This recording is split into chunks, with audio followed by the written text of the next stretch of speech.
effectiveness of the World Anti-Doping Agency. Live coverage here on C-SPAN 3.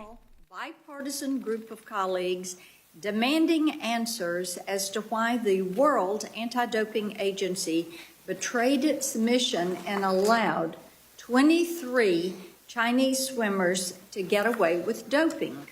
Unfortunately, almost a year after the explosive New York Times report exposing the scandal, WADA has failed to provide answers. Instead, all that they have provided are threats, stonewalling, and intimidation. My message remains the same. My colleagues and I will not be threatened or silenced for promoting fair play and advocating for clean sport. Here are the facts. In 2021, credible allegations emerged that 23 Chinese swimmers tested positive for a banned substance just months before the Tokyo Olympics. What did WADA do? Instead of launching a thorough investigation, they turned a blind eye. They accepted a deeply questionable explanation and allowed these athletes to go ahead and compete. Many of them went on to win medals. This wasn't just a lapse in judgment, it was a cover-up.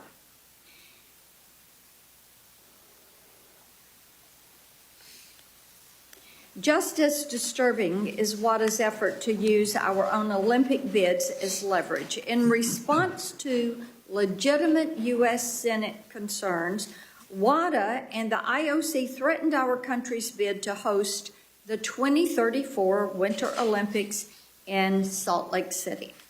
And now we have reports of secretive contract arrangements and backroom deals between WADA, the IOC, and parties connected to Salt Lake City's bill, all while WADA's own failures go unaddressed. This is nothing short of a scandal, and it actually strikes at the heart of the Olympic spirit. Fast forward to today, and the World Anti-Doping Agency refused to appear before this committee and answer our questions. Now, WADA's refusal to engage on this issue or work in good faith with the U.S. leads me to one question: what exactly are they hiding? Let me remind everyone, the U.S. is WADA's largest financial contributor. American taxpayers help fund this agency, and yet WADA has treated our concerns with disdain, and our athletes have been treated with disrespect. Their pattern of inconsistent enforcement doesn't stop with China. From Russia's long history of state-sponsored doping to weak penalties for other nations, WADA has sent a dangerous message. If you are an authoritarian regime with a willingness to bribe and cheat, the rules don't apply to you, and our door is open. As we look forward to the 2028 Summer Games in LA and the 34 Winter Games in Salt Lake City, the stakes could not be higher. These games must not be tainted by the same corruptions and cover-ups. American athletes who compete with integrity deserve to know that their competitors are held to the exact same high standards. We've heard from athletes who are tired of watching cheaters take the podium, tired of the mental and emotional strain, and tired of institutions who refuse to protect them. Their voices matter, and today we're listening. This hearing is about accountability. It is about ensuring that WADA no longer shields corrupt regimes from consequences. It is about making sure our athletes can compete fairly and safely on the world stage. WADA is not above the law, and this committee will not rest until the agency is reformed and held responsible for its failures. I now recognize the ranking member. Thank you, Chair Blackburn, for organizing today's hearing. This is our first hearing for the Subcommittee on Consumer Protection, Technology, and Data Privacy in the 119th Congress. With that in mind, I wanted to share how much I look forward to working with you, Madam Chair, on so many of the important issues our subcommittee oversees: safeguarding American sensitive data, promoting transparency and innovation in the artificial intelligence world, elevating Team USA and helping collegiate athletics earn fair compensation, and protecting the Federal Trade Commission, the Consumer Product Safety Commission from overly influential efforts from the executive branch, and making sure that their Senate-confirmed commissioners who have been fired are either swiftly reinstated or replaced. Today we're going to discuss how to strengthen anti-doping enforcement, as you've described, about the recent scandals that have brought a dark cloud over the integrity of Olympic sports. I went to my son's graduation a couple of days ago, and the commencement speaker was Katie Ledecky. So I don't have to tell you what school we were at. And she gave a spectacular speech, a really impressive, impactful speech. And my son later pointed out that athletes now are commonly asked to give commencement addresses because they've been under the heat lamp of media attention. They've done spent a lot of time explaining themselves and describing circumstances and situations, and they do a very good job at summing things up in a way that people can understand. And certainly Katie Ledecky, if we had more time, I would walk you through the first couple points she made. Maybe Ms. McLaughlin will help fill it in. Every 4 years, the world comes together around the Olympic Games to celebrate and cheer on their players, their teams. And each year over these 4-year periods, we expand the field of competitions and we attract new fans to stadiums around the world. We inspire our youth to dream big. Athletes dedicate their lives, often, almost always from a very early age, for that sole honor of representing their country, in this case, the United States, where they get to wear the red, white, and blue, and they get to hear our national anthem played in medal ceremonies. Among the athletes who competed on behalf of Team USA in the Olympic and Paralympic Games in Paris, 29 of them call Colorado home, which we're very proud about. We're a proud home of the U.S. Olympic and Paralympic Committee that oversees Team USA and our Olympic preparations. We're home to the Olympic and Paralympic Training Center, where we train over 15,000 athletes every year. We're home to the U.S. Olympic Museum, which displays the original scoreboard from the Miracle on Ice, for those of you old enough to remember that, the victory over the Soviet Union.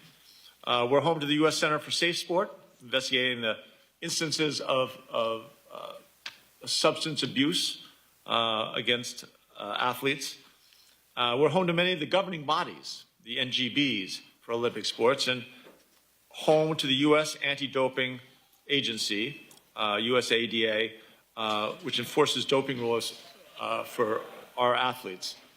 To ensure fairness and transparency in Olympic competitions, the World Anti-Doping Agency, WADA, as Chair Blackburn has described, they are responsible for enforcing the anti-doping regulations in international sports federations. In the months leading up to the Tokyo 2021 Summer Olympic Games, the China Anti-Doping Agency, CHINADA, found that 23 Chinese swimming athletes tested positive for a banned substance, trimetazidine. This substance increases stamina and shortens recovery time, is widely banned as a performance-enhancing drug.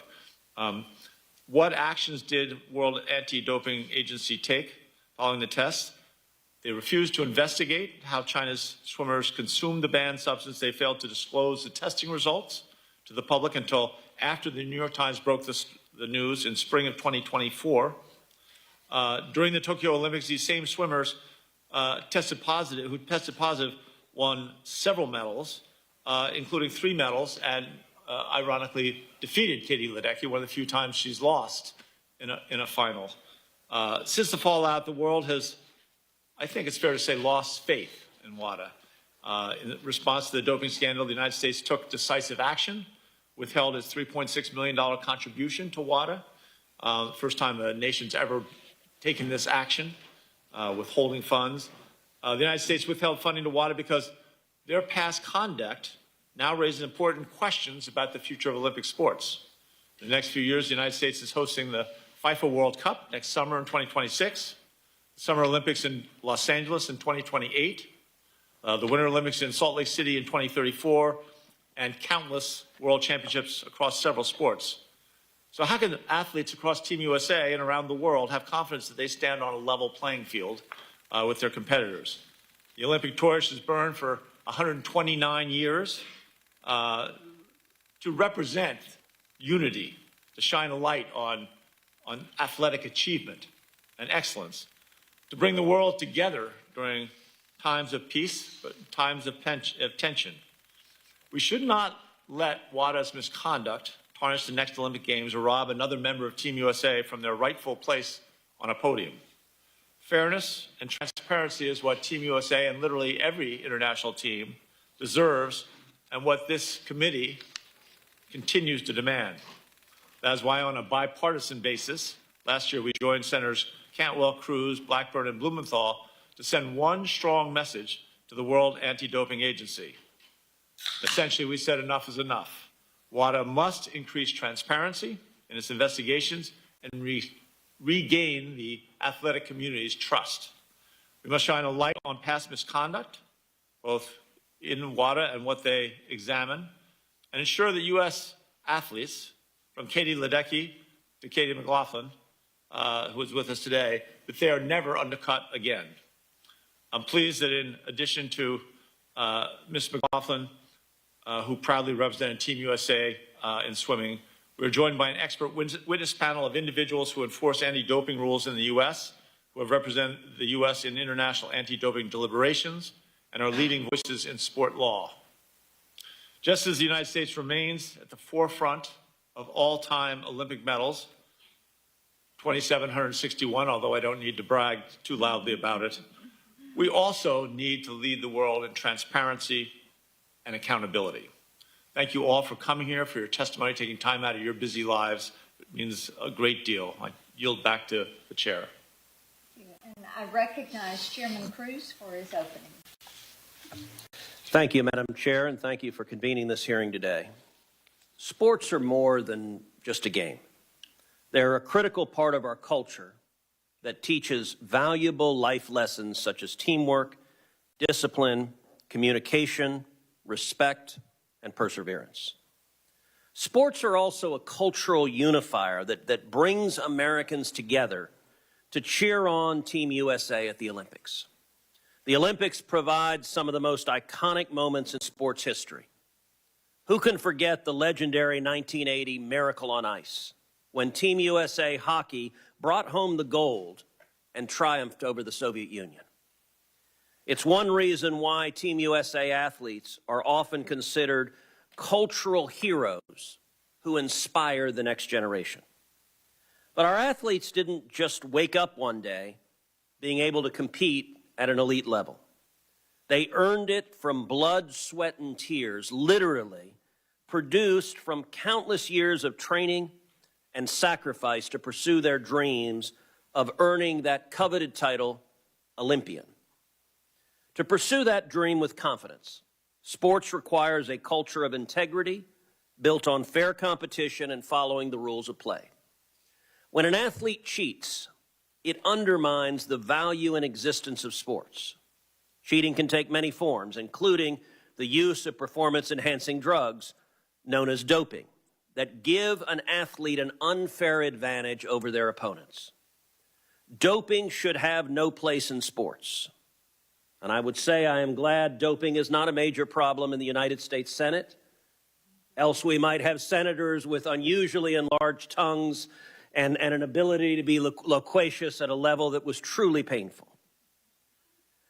But it is also why 190 countries, including the United States, support the World Anti-Doping Agency's mission to, quote, lead a collaborative worldwide movement for doping-free sport, which is mandatory for participation in the Olympic movement. In fact, the United States withheld $3.6 million of taxpayer funding and dues for WADA in fiscal year 2024, the most of any other country, to monitor and enforce against doping in sports, including at the Olympics. The next highest contributor is Japan, who spends $1.5 million per year, less than half of what the U.S. pays. Sadly, confidence in WADA is at an all-time low. Recent news reports reveal that WADA did not enforce the doping rules to block 23 Chinese swimmers who tested positive from performance-enhancing drugs from competing in the 2021 Tokyo Olympics. WADA's decision to not enforce these rules may very well have impacted the Olympic swimming competition results for Ms. McLaughlin, one of our witnesses today, who competed against these athletes in Tokyo.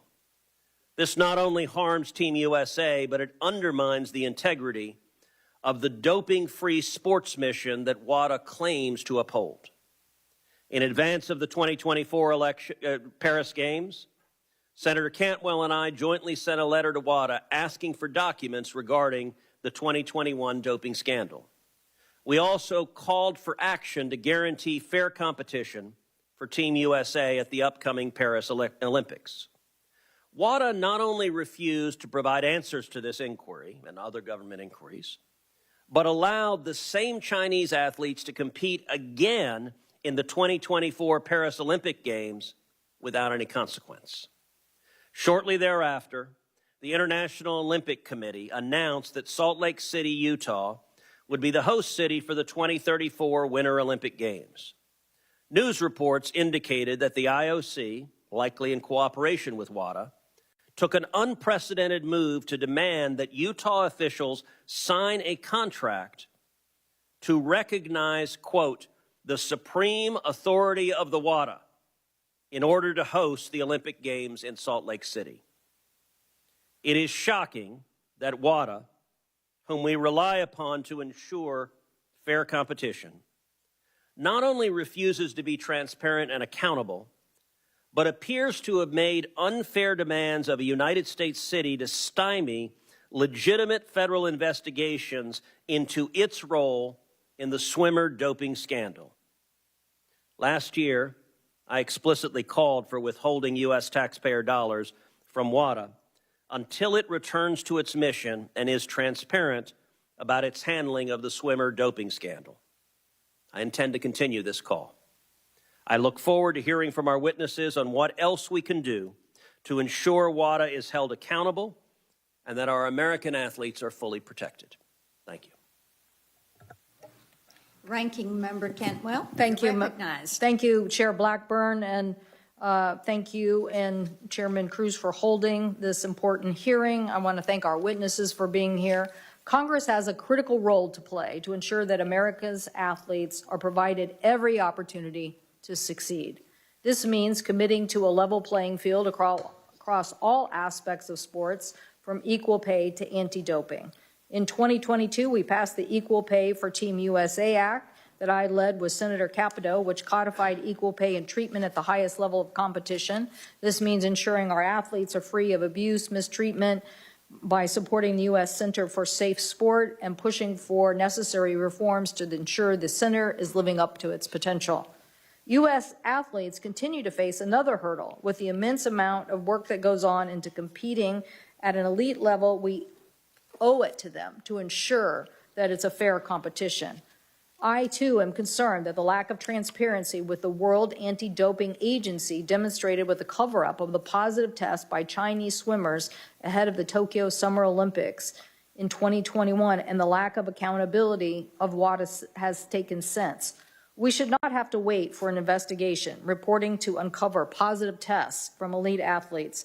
That's what our anti-doping agencies are supposed to do. But even in the wake of the press reports, WADA has failed to be transparent. Last summer, Chairman Cruz and I wrote a letter to the anti-doping agency to understand why they did not challenge the findings from the Chinese anti-doping authority. We also want to assure that WADA takes additional measures to ensure that the Paris Olympic Games were fair and free from doping, and their response to that letter was inadequate. It is a refusal to participate in what is an important accountability.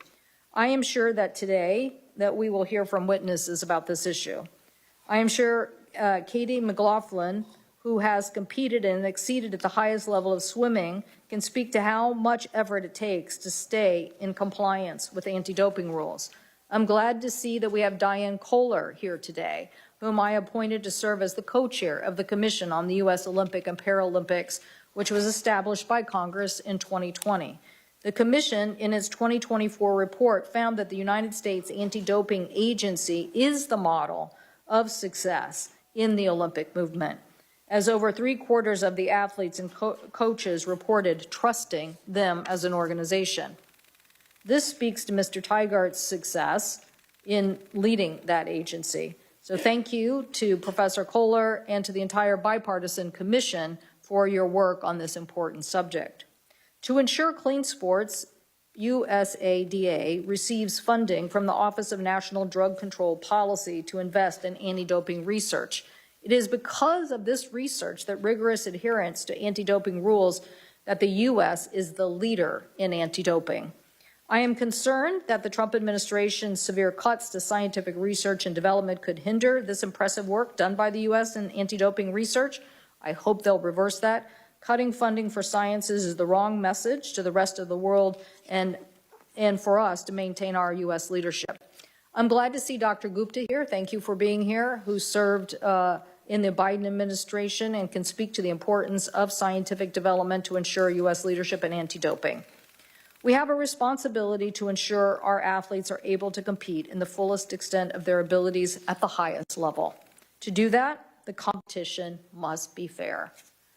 As we approach the 2026 World Cup and the 2028 Olympics, both hosted by the United States, we must ensure that the competition will be fair and free from doping. We also need to support the cities that are hosting these games, including Seattle, Kansas City, Houston, Los Angeles, and have the infrastructure in place for this experience to go well. That is why Senator Moran and I introduced legislation, the Transportation Assistance for Olympic and World Cup Cities Act, to provide the grants and other assistance to improve the regional transportation for those cities. I asked the chairman to put this on a bill at the next markup. So thank you again, Chair Blackburn, and to Ranking Member Hickenlooper for holding this important hearing. Thank the ranking member. I'd like to introduce our witnesses today. Mr. Travis Teigart, our first witness, who is the CEO for the U.S. Anti-Doping Agency, otherwise known as USADA. USADA manages the anti-doping program for all U.S. Olympic and Paralympic Committee recognized sport national governing bodies, their athletes and events. Dr. Rahul Gupta, our second witness, is president of GATC Health. From November of 21 to 25, Dr. Gupta was the director of the White House Office of National Drug Control Policy. He helped coordinate the U.S. anti-doping activities, including representing the U.S. at the World Anti-Doping Agency. Ms. Katie McLaughlin, a U.S. Olympian specializing in freestyle swimming events. She won a silver medal at the Tokyo 20 Olympic Games as a member of the U.S. Women's 4x200 freestyle relay. Katie is also a 3-time gold medalist at the World Championships and a 3-time NCAA champion. Ms. Dion Kohler, our final witness, is a professor of law and director of the Center for Sport and Law at the University of Baltimore School of Law. Her academic focus is Olympics and amateur sports law. Welcome to each of you. At this time, I recognize Mr. Teigart for your 5-minute statement. Thank you. 96. 96. That's the number of medals that were potentially impacted at the 2021 and 2024 Olympic Games. 96. This includes 18 American medals, 14 of which were potentially gold. These 96 medals were potentially impacted by China sweeping dozens of positive tests on their elite-level swimmers under the rug, while the global regulator, the World Anti-Doping Agency, otherwise known as WADA, did nothing about it.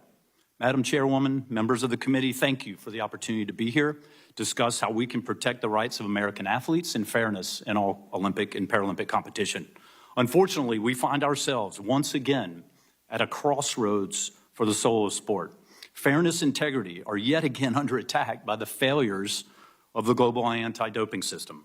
The urgency to act has never been greater, given that we right now are in the golden age of international sport in the United States. Major events, as we've already heard, like next summer's FIFA World Cup, the 2028 Summer Olympic and Paralympic Games, the 2034 Winter Games are all coming to the United States. It is our time. And we all know that a home field advantage is important, but it does not overcome a doped field advantage. And America will be robbed again if we don't act and get WADA straight. This moment isn't just about medals. It's about showcasing America's values and excellence. We're going to welcome the world and celebrate our commitment to fairness, to equal opportunity, and clean competition. Athletes like Katie you're going to hear from, and their powerful stories are our shining light. They're our North Star. This is why we are here pleading for help to allow athletes to have a level playing field and ensure America fulfills the promise of a fair mega decade of sport in the United States. This China scandal is happening on the heels of the Russia state-sponsored doping scheme. It is no wonder why the world's athletes are incensed once again. And Madam Chairwoman, how does WADA respond? Instead of acknowledging and fixing its failures, WADA has dug in to protect the Chinese and its backroom secret decision-making process. If WADA had any legitimate answers, they would be here. This is the third time they've been invited but declined to come to Congress. So what can be done? First, WADA must disclose the entire Chinese TMZ dossier. Justice for athletes demands it. Second, the time for blind trust in WADA is over. WADA must be audited by independent experts. Finally, Madam Chairwoman, members of the committee, WADA must be independent. One of the core principles of an effective anti-doping system is that it must be free from sports influence. You cannot have the fox guarding the henhouse. It is a concept that is as simple as it is effective. Unfortunately, WADA is not independent. WADA promised the U.S. it would make their president and vice president independent. They have betrayed that promise, and they did a classic bait and switch. We should continue to hold U.S. funding until this promise has been delivered. In the first Trump administration, the White House took 3 impactful steps. First, working in a bipartisan way with Congress, authority was granted to ONDCP to withhold U.S. taxpayer funding unless WADA reformed and did its job. Also, the White House convened a landmark global summit on WADA and brought the world together seeking change. Lastly, President Trump signed into law a very bipartisan Rodchenkov Anti-Doping Act that allowed the prosecution of those who prey on athletes, such as coaches, trainers, doctors, and dirty officials. These actions send a clear message that the U.S. will not allow American athletes to get robbed and that U.S. taxpayers will not continue to bankroll a broken system. We must continue to build on the momentum for change in a bipartisan way.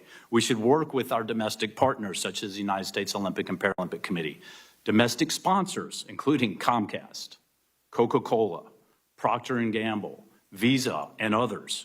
Also, a coordinated government strategy with Congress, ONDCP, and the State Department, working with our government partners and allies around the world to fix WADA.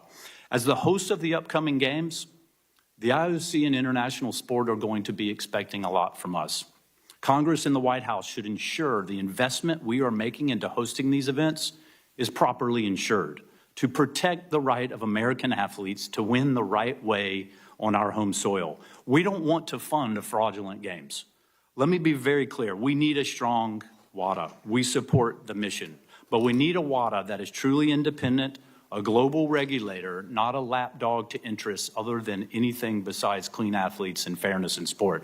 Thank you for your attention to this important matter, and we look forward to your questions, but also ways we can continue to help fix this global system. Thank you. Thank you. Dr. Gupta, you're recognized for 5 minutes. Good afternoon. Thank you. Thank you, Madam Chair, ranking members, and this committee. My name is Dr. Rahul Gupta. I serve as president of GATC Health Corp, a tech bio company, and formerly led the White House Office of National Drug Control Policy, representing the United States as well as the Americas region on WADA's executive committee. I'm honored to testify here today on a matter that goes to the very heart of sport, fairness, and American values, the governance of the World Anti-Doping Agency, or WADA. We must never forget that behind every medal, every anthem, and every flag, there is an athlete, often a teenager or a young adult, who has dedicated their life to honest competition. They train in the dark before sunrise. They sacrifice their bodies, their free time, and sometimes futures in pursuit of excellence. And they do it clean. Yet, today, their dreams are being undermined, not by a rival, but by the very institution meant to protect them. WADA was created to ensure that every athlete in every country plays by the same rules. But WADA has strayed from that mission, and the evidence is now undeniable. When 23 Chinese swimmers tested positive for a banned substance before the Tokyo Olympics, WADA did not open an independent investigation. It did not inform its executive committee. It quietly accepted an explanation of contamination and let those athletes compete, while clean athletes from other countries watched the podium slip away. No athlete should have to ask, did I lose because someone cheated and no one stopped it? Yet, that's exactly what happened. And when I, as the U.S. representative to WADA, asked questions, why we weren't told, why no sanctions, why no transparency, we were met with deflection. The so-called independent investigator offered no recommendations, no accountability, and no answers. This is not a technical lapse. It's a governance failure, and it breaks faith with every clean competitor. The United States, as WADA's largest public funder and founder, could not in good conscience continue business as usual. That is why we withheld our dues and demanded reforms. We need transparency in decision-making, true conflict of interest protections, independent oversight, and a permanent U.S. seat at the table. WADA leaders responded by removing us from its executive committee. And that's not because we broke rules, but because we dared to challenge a broken system. The United States was a democratically elected member representing the Americas region. That is now not how global institutions should operate. That is not leadership. That is fear of accountability. And the timing could not be more critical. As has been said here, in the next few years, the world's eyes will turn to the United States for 2026 FIFA World Cup, 28 LA Olympics, and 2034 Salt Lake City Winter Games. If WADA's dysfunction goes unaddressed, we risk hosting events under a cloud of doubt and distrust. This is not about vengeance. It's about vigilance. It's about restoring fairness, not just for American athletes, but for every athlete from every country who dares to play by the rules. Congress now has a once-in-a-generation opportunity to act by passing legislation that ties U.S. funding to reform, by insisting that WADA includes athletes' voices and national accountability, and by making it clear that integrity is not negotiable. It is indeed the price of our support. Let me be very clear. This is not about medals. It's about meaning. It's about telling every clean athlete, from the swimmer in Nebraska to gymnast in Georgia to the fencer in France, that we have your back. That doping will not win. That integrity still matters. And that United States will not just play on the field, we will lead off it. Thank you, and I look forward to your questions. Thank you, Doctor. Ms. McClellan, you have the floor for 5 minutes. Thank you for being here today. Good afternoon, Madam Chairwoman, Ranking Member, and members of the committee. Thank you guys so much for having me. My name is Katie McLaughlin. I'm an Olympic silver medalist, and I'm so honored to be here and share my story with such an accomplished group. When preparing this, I kept telling my mom and like anyone that would listen to me how unreal it felt, because I just feel like I'm like just a girl that had a big dream. And I think that's exactly why I do feel like I belong here.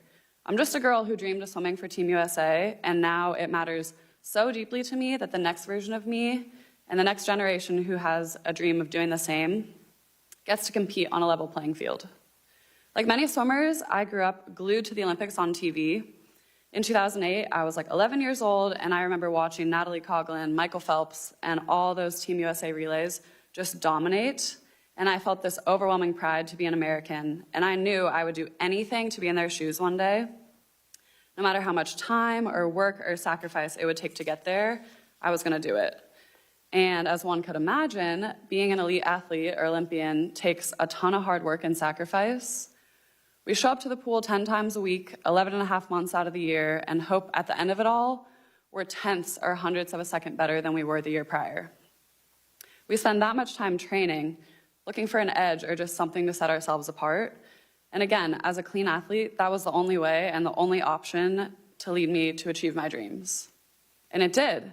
At 15, I made the national team for the first time and was entered into the anti-doping testing program, which meant I had to let officials know where I'd be 24/7 every day of the year. They could show up at my house or school or practice, anytime, anywhere for random drug testing. And they did. And over the next 10 years, I was tested more times than I could count. But I never once questioned it, because I believe that's what we all did. I believed in the system, I believed in fair play, and I never even considered that anyone might not feel the same. To me, competing clean wasn't just a rule, it was a responsibility. I was representing my country, my teammates, my family, and when I stood on the blocks, I wanted to know that I earned that place honestly. When my relay team swam under the world record time in Tokyo, we asked to be tested, even though we hadn't won gold. We wanted it documented that we were proud to race clean. That's how much we believed in the principle. So when I learned later that some competitors may not have had that same lead up, that the rules didn't apply to these athletes, it broke my heart and my teammates' hearts. Because, Madam Chairwoman, clean athletes carry the weight of sacrifice and discipline and transparency. And when that's not honored, it undermines the whole point of what we're fighting for. What's particularly disheartening as well is to learn that the powers that be, WADA, who's supposed to be the one holding everyone to the same standard, is not holding everyone accountable. It's really hard to understand how the fundamentals of sport and pride for hard work and pride for representing one's country has been tainted by these actions.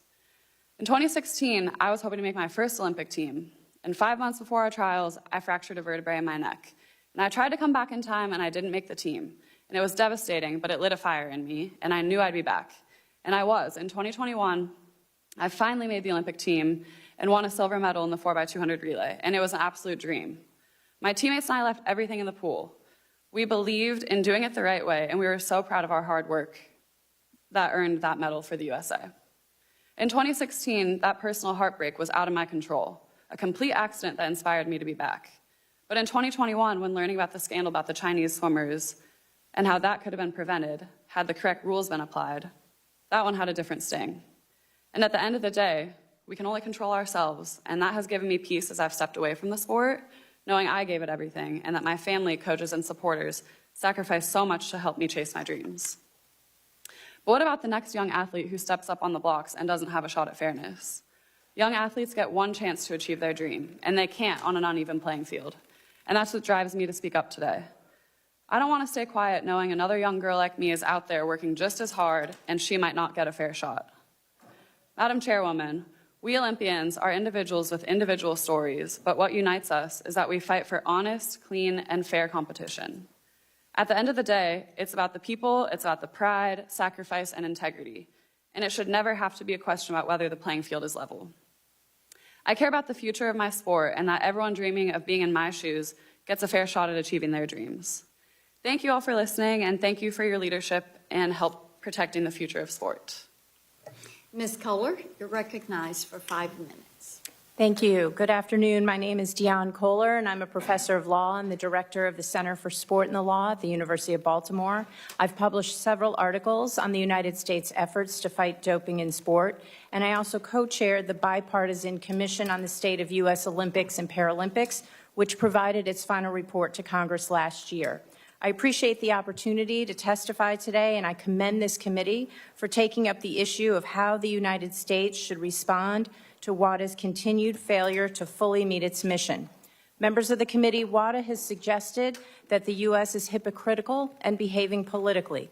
Yet the U.S. has for decades been a leader in tackling some of the most important, challenging issues affecting elite sport and has never shied away from taking action, even when the target is the United States. From confronting the issue of sexual abuse of athletes to the Equal Pay for Team USA Act and more, the United States and this committee have repeatedly stepped up to protect athletes and the integrity of sport.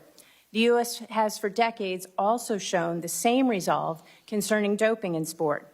Countries like Russia and China have long used doped athletes to win in international competition, and the U.S. certainly has had its own issues.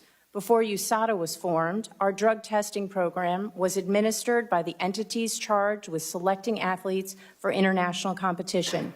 This obvious conflict of interest prevented the U.S. from administering a credible drug testing and sanctioning program.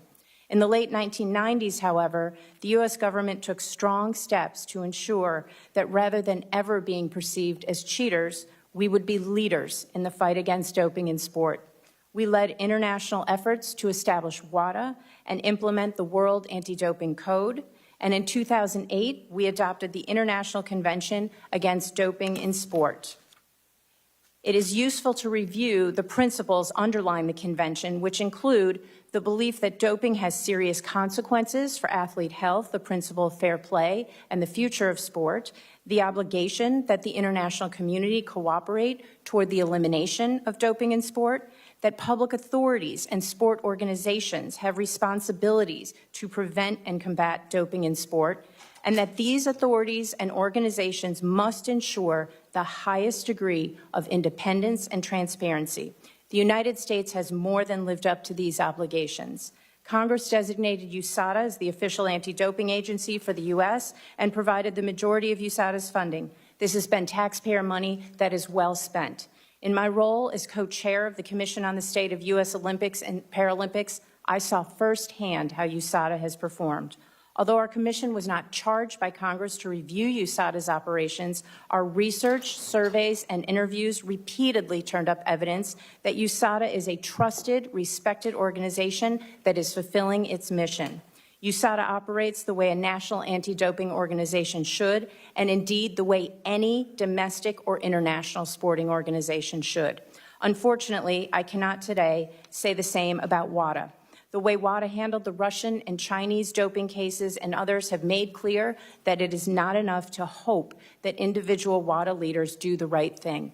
WADA's structure must be such that it can and will always do the right thing. This is not a partisan issue.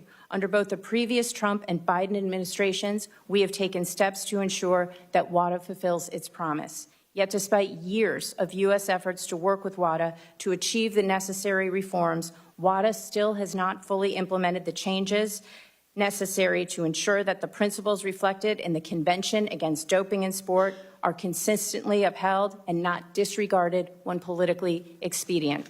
This is not surprising, as WADA remains far too tethered to the International Olympic Committee and international sport powers and does not operate with the independence and an ethic of transparency that are necessary to meet its mission. Continuing to fund WADA under these circumstances risks endorsing the status quo, and it also sends a message to American athletes and the American public that clean sport and fair competition are no longer a priority.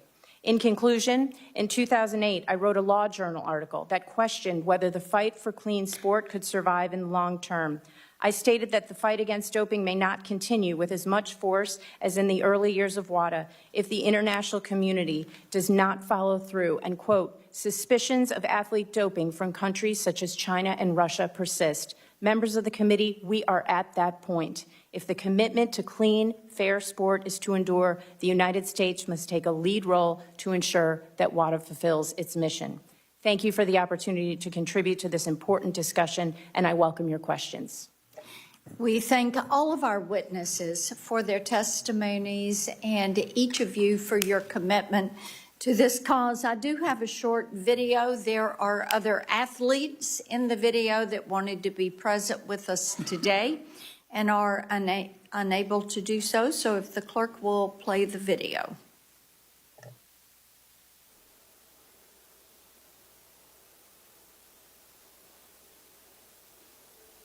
U.S. is now investigating Chinese swimmers who tested positive for doping after the Tokyo Olympics 4 years ago. A new doping scandal has erupted involving Olympic swimmers from China. A New York Times investigation found 23 Chinese swimmers tested positive for the same powerful and banned substance 7 months before the Tokyo Games in 2021. And I remember right after winning my bronze medal, I was so elated. And I walked into the media area to have an interview, and the first thing a reporter shoved a microphone in my face and asked, "Do you think the gold medalist was doping?" Anti-doping is hugely important to me. I always took great pride in the fact that I competed clean, and even greater pride in the fact that we as a nation compete clean. There's a lot that goes into Olympic performance, and the thought that some countries and some people aren't being held to the same standard as us is very frustrating. I'm frustrated in sport when we see nations and systems that don't adhere to the rules as other nations do and that aren't enforced as other nations and other systems do. The fact that we are still having to fight for the WADA code to be applied fairly across all sports, all national governing bodies, is something that is extremely frustrating to me. We are entering into probably the greatest sports decade in American history, coming up with LA 28 and Salt Lake City 2034. These are really important in the sport of swimming, but also every sport that's going to be at the Olympic Games in our home country in 2028. So I think it's really important that we start now. However, not all nations share our belief that honest hard work is the best path to competitive success. As athletes, our faith can no longer be blindly placed in the world of anti-doping agency, an organization that continues to prove that it is either incapable or unwilling to enforce its policies consistently around the world. But really what those athletes need is a level and fair playing field. Sport only works when everybody follows the rules. Whether you're an athlete, coach, sports legislator, or simply a fan, it's important that we give clean sport the time and attention that it deserves. In making sure that policies are applied across the board. This is something that is super important to us. As a home games, we want it to be as clean and as fair as possible. So now Team USA needs your help in pushing this legislation through. So please support this legislation. It's really important to have a governing body that is enforcing the rules to each country. I think it's really important to make sure that there's policy in place that other athletes are competing clean as well, and that the same rules are applied across the board. The U.S. has the opportunity to lead the world movement for clean sport. And I think we're definitely at an inflection point where we can make some positive change. To be really on it, to be really on top of encouraging WADA to apply their standards across the board. Reform is desperately needed to ensure that there is a level playing field. We as Americans need to set an example for the rest of the world that competing clean and with integrity is just as important at the end of the day as winning gold. Our message is simple. We will not be silenced for trying to promote fair play. As the largest financial contributor, the U.S. deserves to have complete confidence in their ability to regulate unlawful doping so that every athlete has a fair shot. I recognize Senator Hickenlooper for 5 minutes of questions. Again, thank you, Madam Chair. Thank you all for being here. Let me start with Ms. McLaughlin again, and thank you for your dedication, your service to Team USA. It really is remarkable. You stepped inside the lines to compete for your country at the highest level.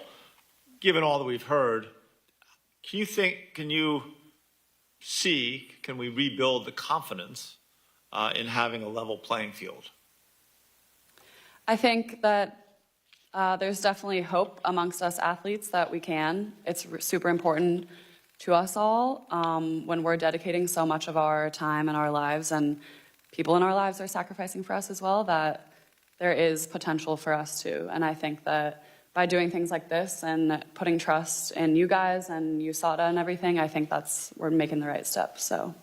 Great, thank you. I appreciate you're a role model for so many young people. Really appreciate that. Ms. Kohler, I'm going to swing off a little bit here. Recent House settlement ruled that NCAA and Division I schools must pay former athletes over $2 billion in total compensation. Football, basketball, the money flows. Not so much with swimming, track and field. While the aftermath of the House settlement is recent, some Division I schools are considering cutting funding to they call the non-revenue sports.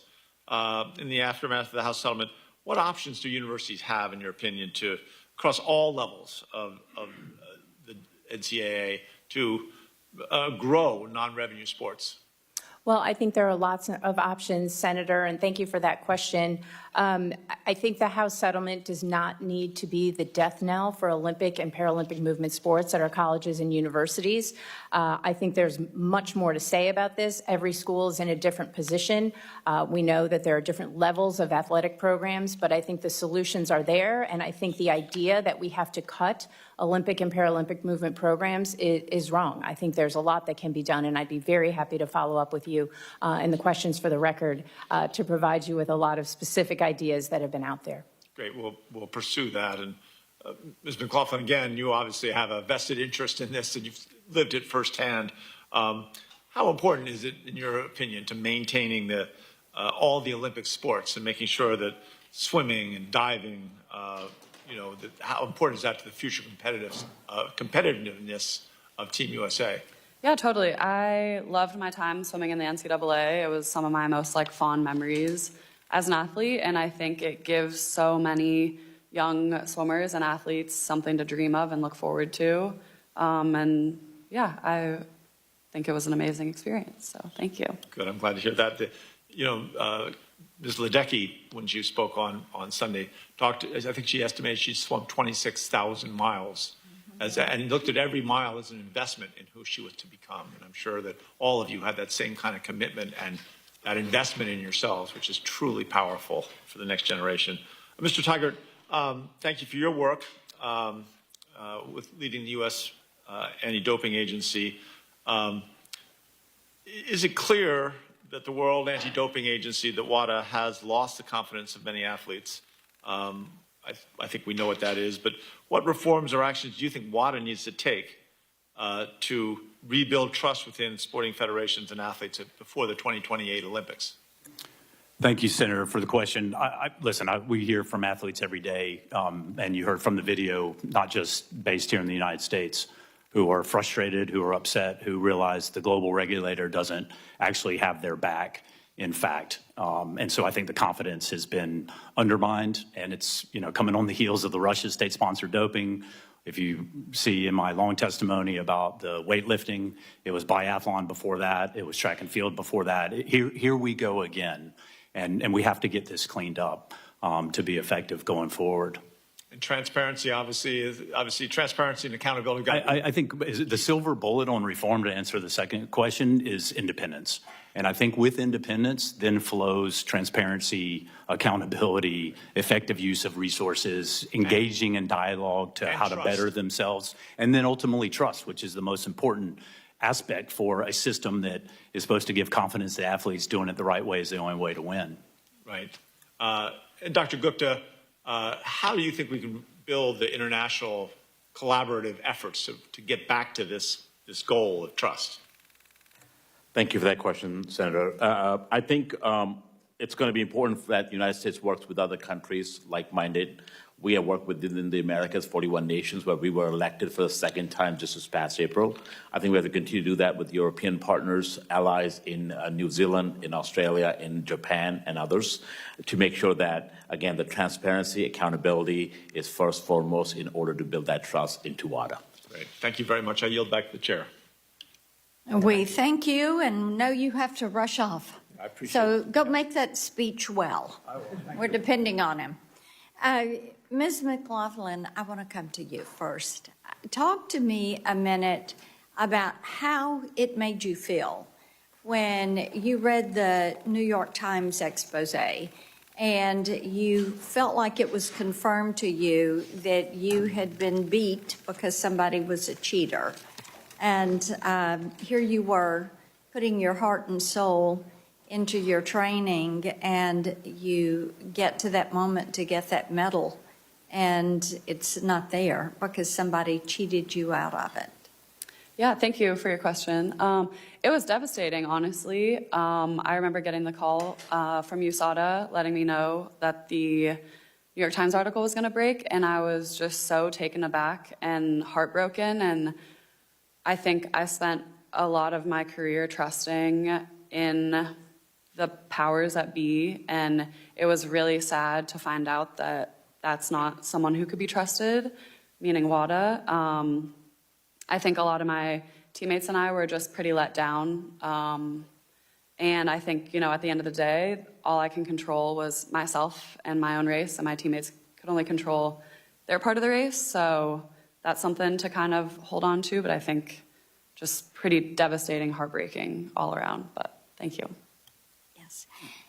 Mr. Tygart, as we've mentioned before, as soon as the allegations came to light, I got a letter out to WADA demanding to know why they felt like they could ignore this doping, and their answer back to me was insufficient. And of course, they blame everyone but themselves, which is not a surprise to us. And they even said that there was no basis to challenge that contamination and that the source was TMZ.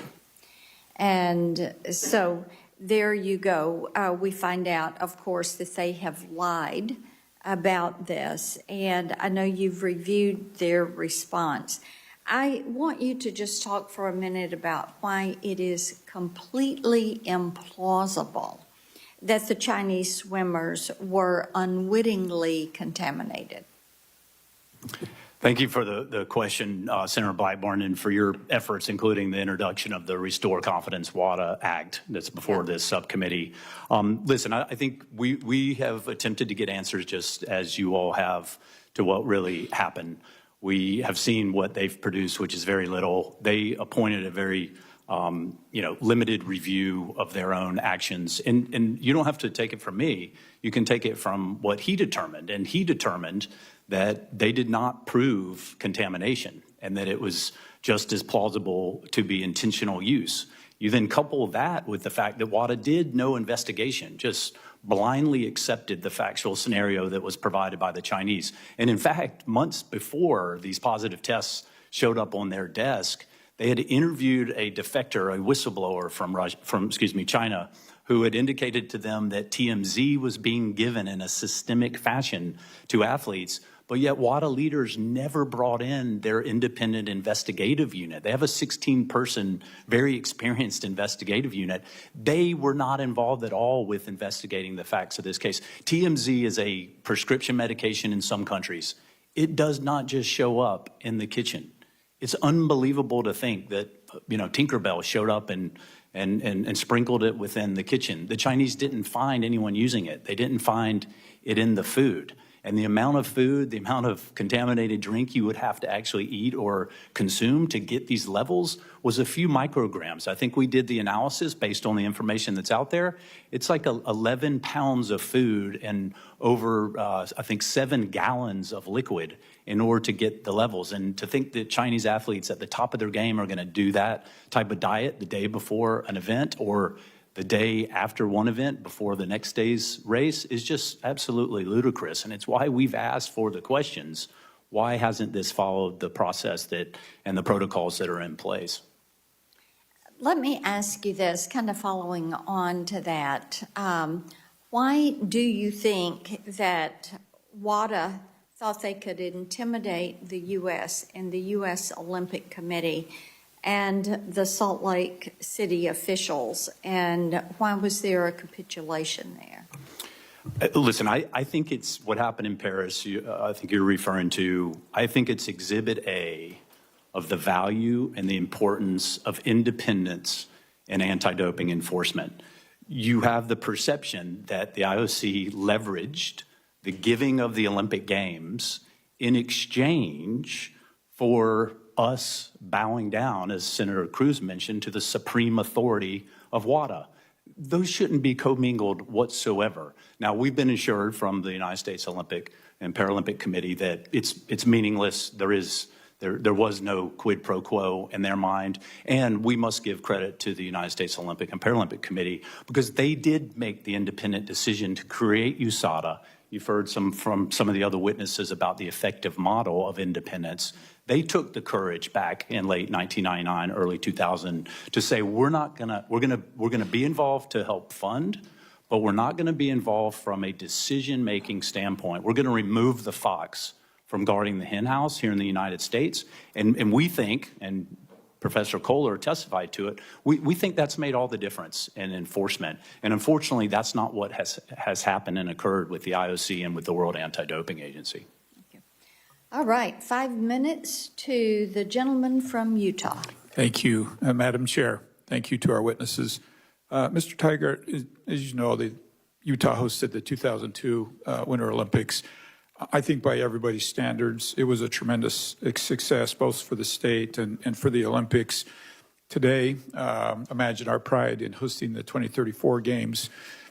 And to us, building on that legacy that we had in 2002 is just really important.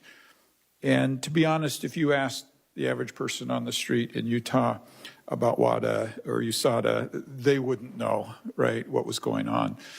But they do know this. They want the Olympics in 2034 to be the cleanest Olympics in the history of Olympics. So what has to happen? What does WADA, can they restore trust? And to restore trust specifically, not in generalities, what do they need to do? Listen, I think the silver bullet to restoring trust is independence. They promised an independent president and vice president. They betrayed that promise. And that was part of why the U.S. back in 2020 agreed to fund WADA, was making it more independent. That was in the legislative language to the funding that U.S. taxpayers agreed to send to WADA. And that was supposed to go into effect, but they changed the rules mid-game. A bait and switch is what happened. I do firmly believe if you put in independent president and vice president on the executive committee, which then also means it's on the foundation board, they're the same people, then we can begin the process of ensuring that it's trustworthy, that it's transparent, has accountability, and change the culture so it's not a service or lapdog to sport, but is actually a dedicated, faithful servant to clean athletes. Great, thank you. Katie, thank you for being here today. There are not many people that have done what you did, and there are not many people who could come here today and fill the role that you're filling. I think in many ways, there are a lot of people, both in Congress and professionally, who are working on getting this fixed, but you represent the athletes. So what do we need to do so that the next person that stands on that pool deck feels like, you know what, this is going to be fair? Thank you for your question. I don't have the specific ground rules of a plan of what I think should be done, but I think just echoing what Travis has said of independence and finding a way for the athletes to be able to trust WADA is super important. And I think that's pretty much it. Good. Well said. Dr. Gupta, we talked about transparency. In your legal opinion, right, in your professional opinion, how does that happen? And is there possible legal action under Roshiha-Koff anti-doping legislation do we need to do? Thank you, Senator, and really appreciate the work of this committee actually on this issue. It's really critical. I do echo my colleagues' thoughts here about the true independence. I also think having the independent code compliance audits is important.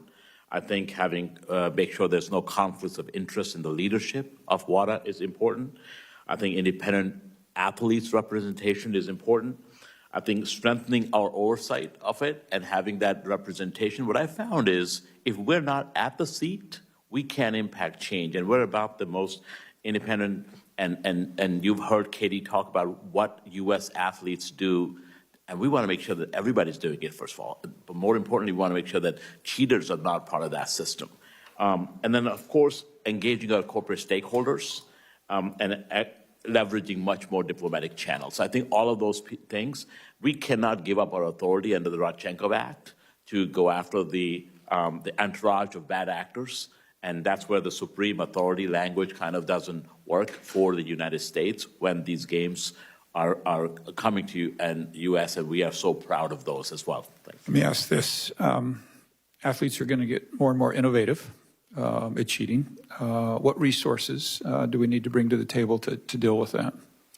I think we do. Congress has to think about more resources in terms of supporting USADA's work, because I do think that more R&D and more work will be required in the future, because we have a decade, a golden decade in the United States where we will have so much more sports, but also ensuring that, you know, I withheld the funding because we weren't getting results. So we have to be more accountable ourselves, as well as expect accountability out of WADA.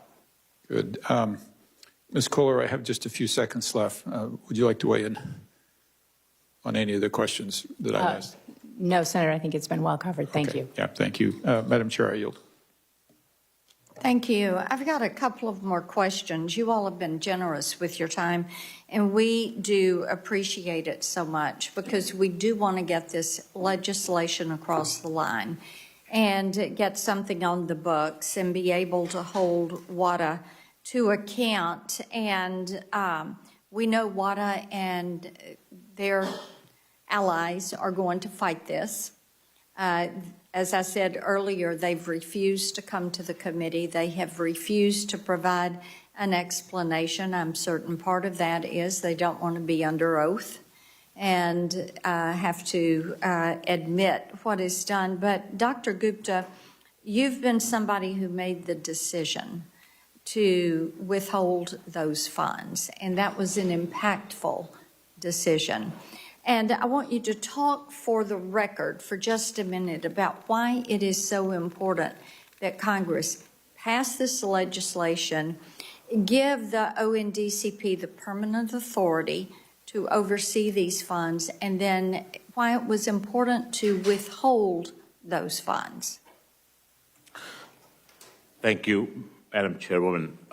Congress passed the authority. The first Trump administration gave us the authority to withhold. We exercised that for the right reasons. I think it's really important in legislation to ensure that ONDCP has that oversight authority to work in conjunction closely with USADA as well as the U.S. Olympic and Paralympic committees to ensure that American athletes are getting a level playing field. And only once that is done is we pay our dues. Of course, WADA isn't a favor of conditional dues payment, because the argument is, well, every country will do that, but not every country is paying $3.6 million, and that's matched by IOC, which is over $7 million. So it's a large amount. I do think we have to have both the ability to withhold funds, but also appropriate representation on the governing bodies of WADA, so we can hold folks accountable, as well as address the bureaucratic aspects. Sometimes, as we saw with this scandal, that often becomes the reason for delaying or deferring or deflecting really incompetence and malfeasance. Thank you. Mr. Tiger, I want to ask you about, I think it's Yannick Sinner and that case. And of course, that had to do with the International Tennis Integrity Agency, and they determined that there was a positive test for a banned steroid. And then they decided that Sinner bore no fault or negligence for the positive test. And then WADA, about a month later, announced that it would appeal that decision. And so you've got the athlete and WADA entering into a resolution that resulted in a 3-month ban. But it seems that WADA approached that very differently from how they approached the Chinese swimmers case. And I don't know if you have insight into why you think they would have approached these cases so differently.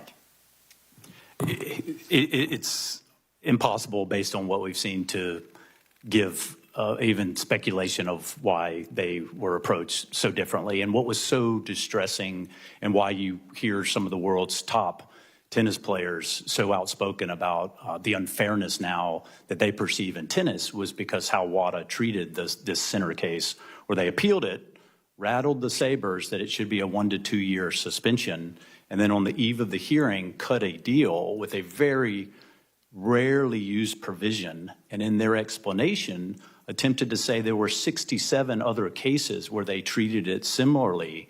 We've went out and tried to find those cases, and they're nowhere to be found. And so it raises once again this idea that WADA is unilaterally making decisions not in line with the transparency, the disclosure rules, which are absolutely mandatory. And I neglected to say it earlier, but make no mistake on the Chinese cases, even if there was contamination, Madam Chairwoman, they still had to announce those cases. They still had to disqualify those athletes. So there is no justifiable reason these basic rules of transparency, even if it was contamination, which of course we don't believe that it was, and Cartier decided it wasn't necessarily proven, they still had to disclose them. I want to ask you about something in your testimony. You said China has paid an extra $1.8 million. That's much more than their required dues, and they've done that since 2018, correct? Yes, ma'am. And in 22, the Chinese earmarked $500,000 specifically for investigations in intelligence.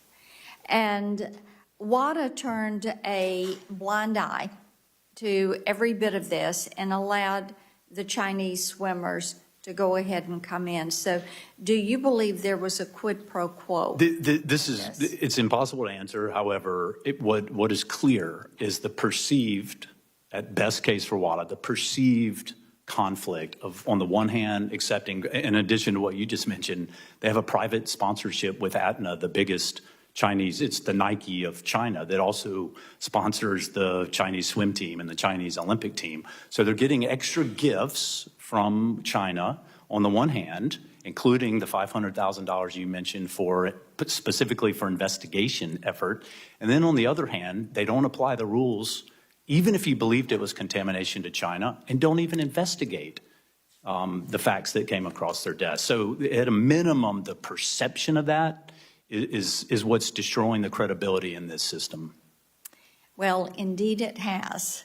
And I want to thank each of you for being here today and for your testimony and for your patience as we were running back and forth to the Capitol for votes.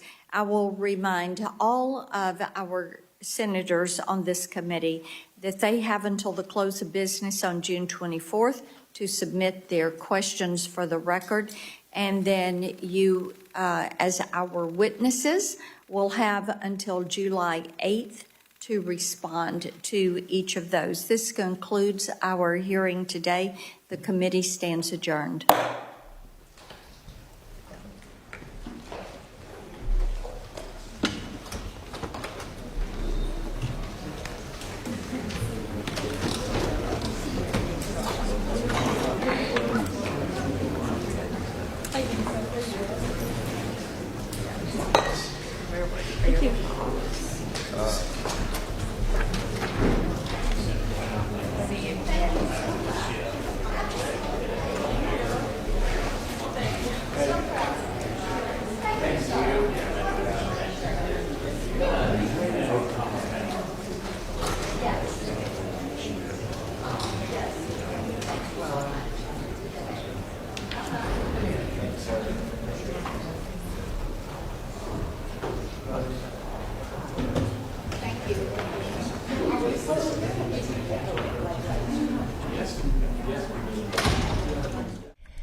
On Wednesday, Defense Secretary Pete Hegseth